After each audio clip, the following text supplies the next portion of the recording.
Mirë se erdhet. Sot do të trajtojmë një temë le ta themi, një temë jashtëzakonisht të dhimbshme, gurët në veshka. Por, dhe kjo është pjesa më e rëndësishme, do të zbulojmë se cili është ai element kryesor, çelësi, që mund të ndalojë formimin e tyre që në fillim.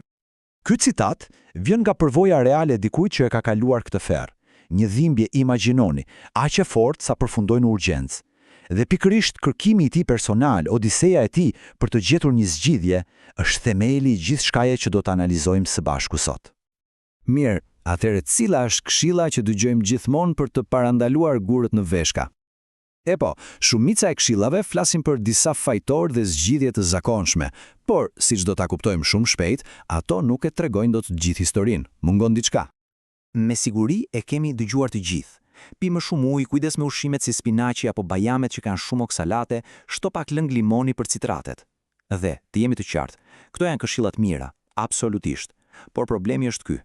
Ka plot njerëz që i ndjekin me përpikëri dhe prap vuajnë nga gurët. Pse?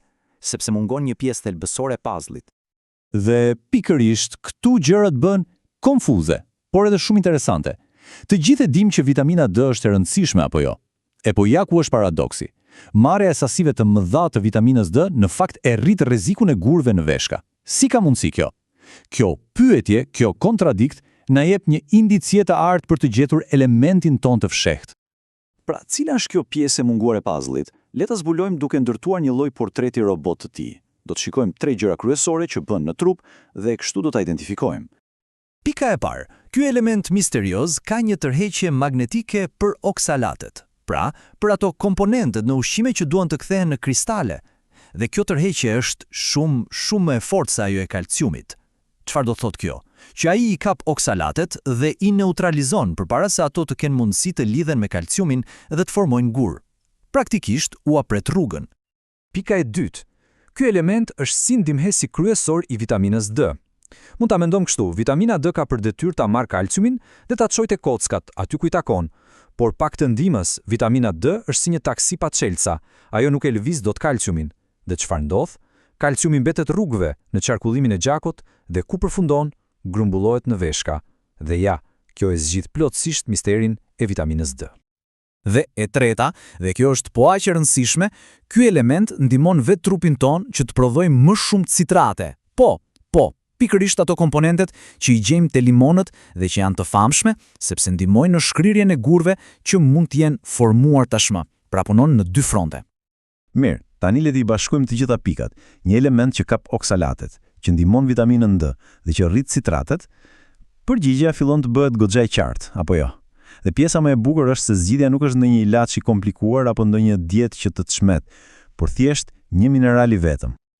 Dhe ky element është magnezi. Magnezi. Ai është dirigjenti i orkestrës. Ai është pjesa që bën që të gjitha këshillat e tjera si pirja e urit apo kujdesi me dietën të funksionojnë siç duhet. Ai vepron si një bllokues natyral për kalciumin e tepërt dhe madje ndihmon në relaksimin e muskujve, duke lehtësuar dhimbjet. Okej. Tani që e kemi identifikuar heroinë e historisë, magnezin, pyetja është, si ta përdorim këtë informacion në mënyrë praktike? Si ta kthejmë këtë njohuri në një plan konkret veprimi? Sepse të kuptosh rolin e tij, e kthen parandalimin nga diçka e paqartë në një listë hapash shumë të thjeshtë dhe të qartë. Hapi i parë dhe më i drejtë për drejti është suplementimi me glicinat magnezi. Kjo është një formë që trupi e përthith shumë lehtë. Pastaj një rregull i artë, kur vitamin D pa magnez. Ato duhet të merren gjithmonë bashkë. Dhe së treti hidratimi, por jo me çdo lloj uji. Uji ideal është uji mineral, ai që quhet uji i fortë, sepse është natyralisht i pasur me minerale, përfshirën edhe magnezin. Kjo na sjell te një pikë tjetër shumë të rëndësishme. Kalciumi. Duhet të bëjmë një dallim të madh këtu. Ka një ndryshim si nata me ditën, mes kalciumit që marrim nga ushqimet, si djathi apo kosi, dhe kalciumit nga suplementet e lira të karbonatit të kalciumit. Këto dytat janë praktikisht gur gëlqeror i bluar. Ato thjesht e mbingarkojnë sistemin dhe mund të bëjnë më shumë dëm se sa mirë. Dhe sigurisht nuk mund të flasim pa përmendur dietën. Këtu strategjia është e thjeshtë. Më shumë ushqime të pasura me magnez. Mendoni perimet jeshile, avokadot, farat e kungullit. Gjithashtu, më shumë ushqime me kalium. Dhe nga ana tjetër, duhet të jemi të kujdesshëm me disa gjëra.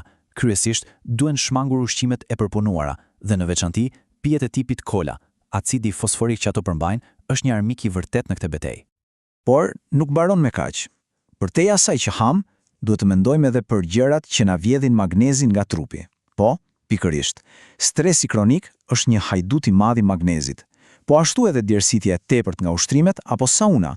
Madje edhe disa medikamente të caktuara mund t'i zbrazin rezervat tona.